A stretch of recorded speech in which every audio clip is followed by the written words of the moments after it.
all together. Glory to the Father, the Son, and the Holy Spirit, to God who is, who was, and who is to come.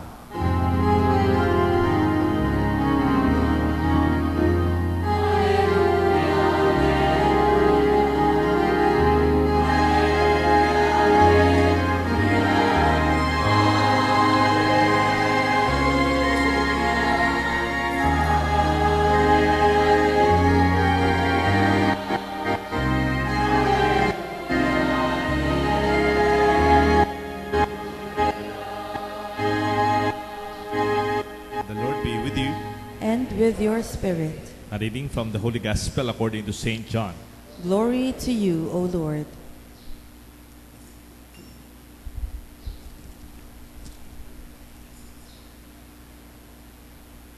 God so loved the world that He gave His only Son, so that everyone who believes in Him might not perish, but might have life eternal.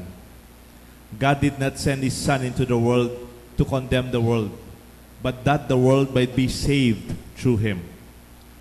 Whoever believes in Him will not be condemned, but whoever does not believe has already been condemned, because he has not believed in the name of the only Son of God.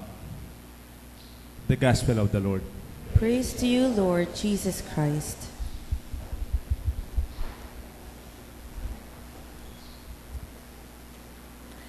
In the name of the Father, the Son, and the Holy Spirit. Magandang umaga po sa inyong lahat. Can we greet our companions in the church to say good morning po? Pagsabing good morning yan. Para ma-warm up tayo ng konti. Maraming salamat at umulan ng konti kagabi at umulan pa ng konti ngayong umaga. Sana ganyan na lang. Presko. Alam niyo po yung piyesta natin ngayon, piyesta ng Santissima Trinidad.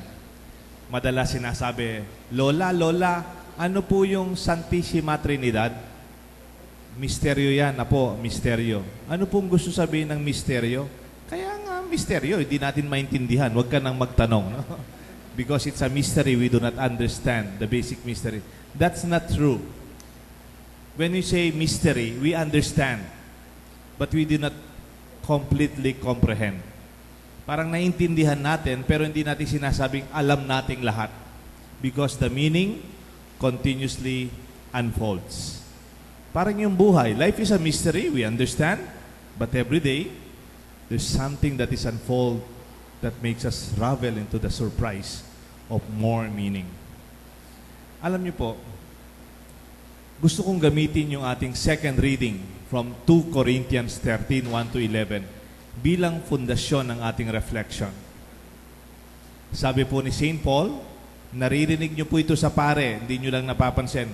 Pag ginigreet kayo ng pare after the sign of the cross, sasabihin sa inyo ng pare, these are the words of St. Paul. Ang tawag nila ay Pauline Trinitarian greeting.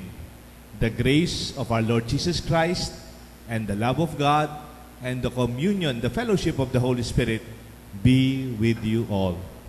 And we answer, and with your spirit. This is a greeting not from our liturgy, it's from the Bible. It is the word of Paul greeting the people in Corinth. We can see that Holy Trinity is a reflection of our humanity. Ang katotohanan ng Diyos bilang Sagrada Trinidad ay isang salamin ng ating pagkatao. That we see humanity most beautiful when we reflect the true in God who created us. When is humanity most beautiful? Pag sinasalamin natin ang katotohanan ng Diyos sa buhay natin. Di ba ngayon hindi na beautiful yung humanity? Ganyan ang tingin ng tao ngayon. Nung college po kami, may kinakanta-kanta pa kami. Hindi pala maganda yung meaning. Sabi niya, pero hindi ko kakanta. Sabi niya, we're only humans. We're only humans. We are born to make mistakes. Di ba, minsan naririnig natin yung mga Filipino, patawad po, pasensya na po, tao lamang. As if we associate humanity with our frailties, with our sins and we are limitations. Hindi totoo yun. Huwag yung tanggapin yun. Tao tayo. We are created in the image and likeness of God, that even God in Psalm 8 sees humanity even higher than the angels in heaven. Sinasabi ng Salmo, ang ating pagkatao, we are at the center, we are the apple in the eyes of God. Mahalaga yung tao. Kahit kumisan sa mga naririnig nating atrocities, naririnig nating terrorism, naririnig nating gera, still, we believe and would like to say, ang ating pagkatao, ang pinakamagandang salamin ng Diyos sa panahon natin at sa buhay natin. How to become and to be aware of being God-like. That we are expected to be like God. Kailangan nating may maging kahawig ang Diyos. Hindi lang sa pagbanal-banal, pero maybe we can go back to the greeting of Paul. The grace of Jesus, the love of God, the Father, and the fellowship of the Holy Spirit. Paano po itong nangyayari? How do you become beautiful as a person? First, if you have the grace of Jesus, the grace of our Lord Jesus Christ. When you are gracious sa buhay nyo, paano po tayong nagiging gracious sa buhay nyo? Paano tayong nagiging magrasya sa buhay natin? Kailangan mayaman ka para maging magrasya? Hindi. Merong mayaman na walang grasya. Bakit? Ang magiging magrasya, kahit simple lang ho yung buhay ninyo. Even you're not so rich or poor. But pag matututo kang nagbibigay na walang hinihintay na kapalit, just simply share. Like the life of Jesus. If you summarize the life of Jesus, it's a gracious life of giving and without counting the cost. Si San Ignacio, Saint Ignatius of Loyola, meron po siyang magandang panalangin. Kung minsan kinakanta-kanta pa natin, the prayer of graciousness. Sabi po ni San Ignacio, not counting the cost when we give. Potang memyena ka, nakamangwento. Then you become gracious. Not minding the wounds when we fight. Mo mapanamdaman yung sakit. Ding sugat mo, potang lalaban ka, tingnan pakilaban na mayap. Not seeking rest when we labor. And not waiting for reward when we do good. Ating taong gagawang mayap, pero pabayad daw. Tang papabayad, po papabayad. Bala mo, they drop their names. They make it known.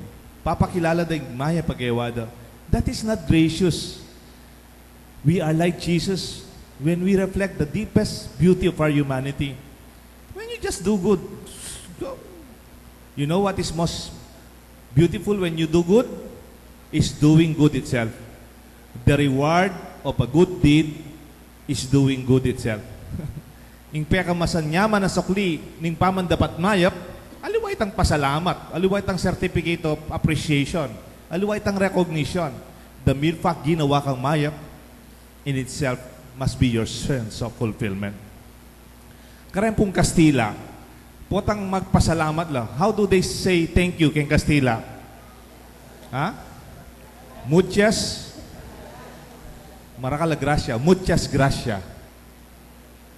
Ing taong maggrasya, magana ka, a generous person is called gracioso, gracious, gratias, gratis, mapamien. When you say salamat, mutyas, gracias. Kaya salamat po sa lolo ko, salamat sa tatay ko, ang pangalan ko, Deo, gracias. Salamat kay Diyos. And maybe in one way or another, let us be true to that joy of giving, gratitude of mutyas, gracias, maggrasya. With Jesus, we become like Him. How do you say welcome in Spanish? Potang memye ka, sinaub ko, nagbigay ka, tapos may nagpapasalamat sa iyo. Muchas gracias, paano mo sasagutin? Ha?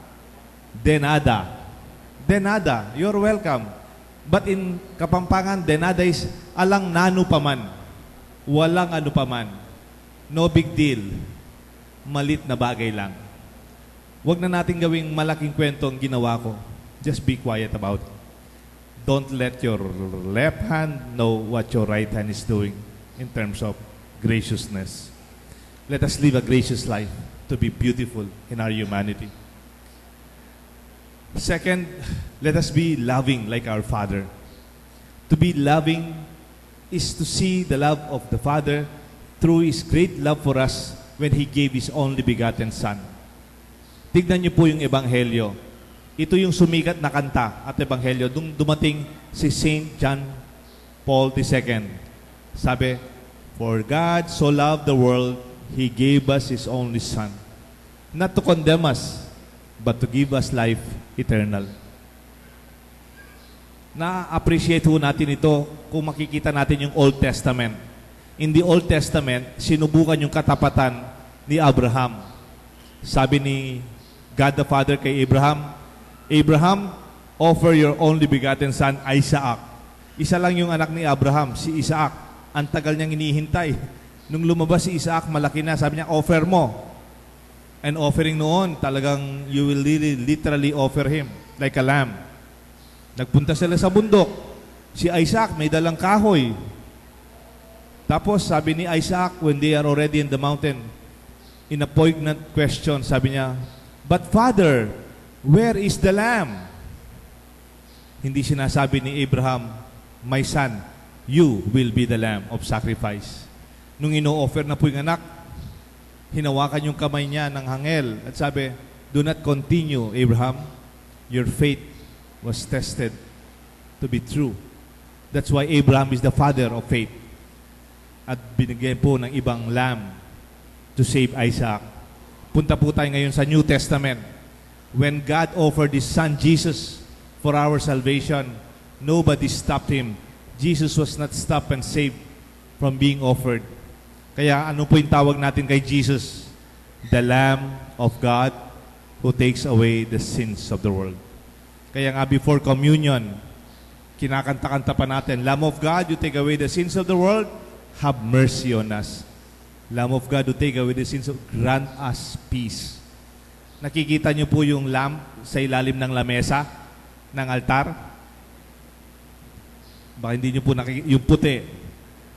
That is the symbol of Jesus, the Lamb of God, who was offered to save us.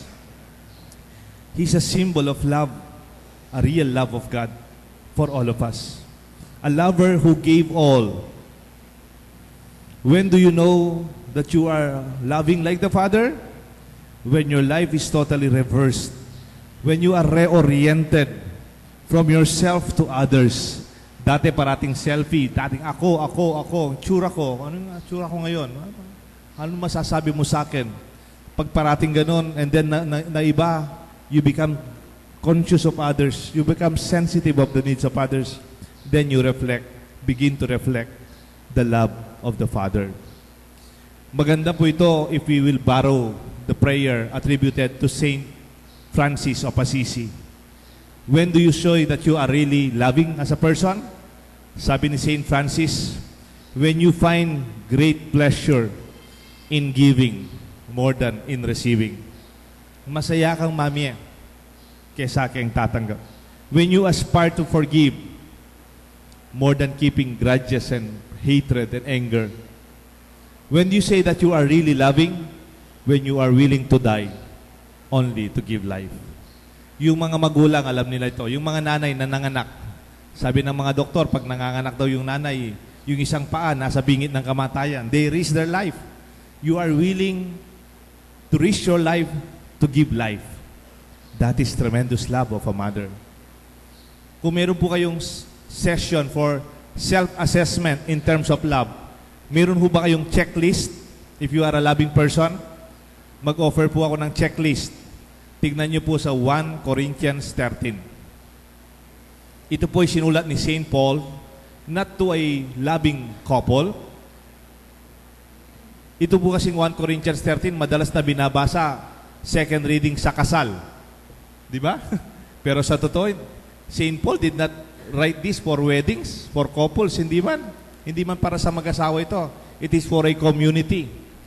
That love for Saint Paul is not loving between husband and wife, or boyfriend, girlfriend, or man and woman. No. It is love for community. Tignan nyo, if you love, you don't have to be husband and wife to love each other. Why? Sabi ni Saint Paul, tignan nyo, How loving are you? First, love is patient. Are you patient? Are you willing to wait? Or you are impatient? Parating nagmamadali. Kalabatyo! Ngeni ka pa! And when you cannot even love by being patient, pwede mong panayin deng may na, deng mabagal,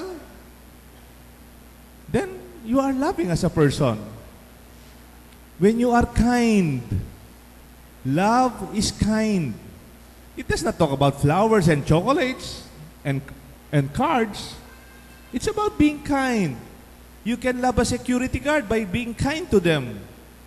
Minsan may kasunod ako sa grocery. Minura niya yung nasa grocery, yung kahera. Siyempre yung kahera, makikita mo nakatayo, di man nakaupo. Tapos nakikita mo siguro na overwhelm sa dami ng tao. Naghihingi ng extra plastic yung babae. Sabi ng kahera, siguro company policy, ma'am, binabayaran na po yung extra plastic. Pinagalitan. Makita mo rugutang bata, no? Hindi naman po niya gugustuhan. Alam niyo po yung mga Pilipino, naturally, mabait. Pero yung korporasyon, wag mong pamigay, pabayad mo. Alam niyo po, siguro nagsisimba yung matandang mayaman na yon. Pero she's not loving because she is not kind. Kindness is when you show a person who cannot love you in return and yet you can be gracious to them.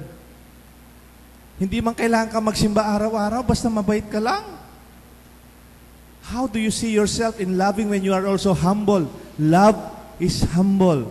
When you are humiliated, you can accept it. May pakarine ako. May kamali ko. And yet, when you are humble enough, ako yung mali, sorry. Then, you are also loving. You don't have to be romantic. Isn't it? You will appreciate your husband, your wife, your children, when they love, when they can also be humble. Hindi man sila napansin, no big deal. Hindi man nakilala sila. Di ba kung minsan, pinapagalitan daw yung security guard. Papasok yung sa security guard, tinanong, "Sir, where is your sticker?" Sabi daw nung taga-St. Jude din, "Di mo ba ako kilala? Di mo ba ako kilala? Ako ay si Colonel so-and-so." Retired na po, retired na Colonel. Sabi nung security guard, "Sorry po, hindi po kayo kilala." Bakit? Do you expect everybody to know you? But to be humble is to be kind, to be loving. You don't have to kiss the security guard to love them. Just maybe say, "Thank you, sir." They're just doing their job. Pwede namang pag-usapan kung wala tayong sticker. Pag-usap mo. To be hopeful is to be loving. Kaya mo yan. To be hopeful is wag kang gumiba, wag kang mag-give up. To be hopeful is to encourage people. Hindi yung negative. Walang malyari ken. And when you love also, you are not jealous. When you are always jealous, you are not loving. O tilang hila, o tayo mo ko tinex, o tayo mo kapansin, o tayo ko ikat, o tayo ko kinumbira. How can you be loving when you always compare? O tilang hila ako, kakalinguan mo ko. Puriyachi, puri koya. This jealousy is a sign of insecurity. When you are always jealous, you are not fundamentally matured in accepting and loving yourself. A matured person who is secured, kahit hindi man nakumbita, kahit di man naprosya, okay lang. Because my identity does not depend on small things like that. A real loving person is not jealous. Love is not jealous. Love is not quick-tempered. Alam niyo po yung kagad nagagalit? Konti lang, the anger ignites. If you have this, be aware. Because a loving person, sabi nga, God is slow to anger, but fast in forgiveness. Ang Diyos, mabagal yang mimwa, pero mabilis siyang mamatawad. And if you are loving, take time. Nung ating magkamali, labul-labulan mo na mo, maybe after some time it will go. Love is not rude. Love is gentle. Kumisan, pinapansin ko, pagkatapos ng misa, Pag lumalabas na yung nagsimba, peace be with you, the Lord be with you. Amen, amen. Pero pagkalabas dyan, busina, busina, busina, busina, parang nasa EDSA. Eh? Alam niyo po, sa parking pa lang, makikita mo na kapag mapagmahal ang tao. Pag lumalabas po tayo, one way na lang daw sabi ng homeowners, one way. Eh di para, it can, ano ba naman yung umikot ka ng konti instead of doing a counterflow eh. More than 100 yung mga kotseng lumalabas. And then we see our community is not only organized, it is also not rude. And when we love, love endures and bears all things. Ing tunay lugod, mapibabata. Agyuta mo yan. And that is the love that you can measure yourself and measure my love the way we reflect the love of God. And lastly, the communion of the Holy Spirit. The grace of our Lord Jesus Christ, the love of God the Father, and the communion of the Holy Spirit. When we know how to relate ourselves with others, we become like God when we learn how to be in communion. Mabiyasa tang makiyabe. Makiyabe tamong makisalamu at to learn communion in the Spirit, fellowship, and association with others through the Holy Spirit. To be in communion is associated with Jesus, ang pakikiisa sa puso at diwa. To learn how to dialogue. Dialogue is listening and considering others. We may be mistaken and we learn from their perspective. Building community is the gift of the Spirit. Kung meron po akong definition sa isang Christian leader, sa isang leader na Katoliko, a person who builds community. Kung minsan may mga issue, but those are just stepping stones for us to become stronger. Kung minsan may mga konting-konting differences, those are not most important if we build community. A parish priest should not divide. The parish priest should build our community. Kahit saan man tayo, nasa TODA ka, nasa homeowners, nasa senior citizen, nasa kapitbahay nating mga subdivisions, we build community. We are communion in the Holy Spirit. And we are present physically and spiritually with the people who are with us. Then, therefore, we can feel for each other. We rejoice with those who are happy. We cry with those who weep. And we feel the pain of those who are suffering. This is the gift of the Holy Spirit to us. Kanya-kanya. Ilang mo sabihin, ilang ating problema ako wala. Only be sensitive, then we reflect the love of God, the grace of Jesus, and the fellowship of the Holy Spirit. Then how can we become beautiful in our humanity? Simple. Tignan ho natin ang ating gospel. Our humanity is most beautiful when we become like God in His graciousness, in His selfless love, and communion with us. May God bless us all. The Father, the Son, and the Holy Spirit. Amen.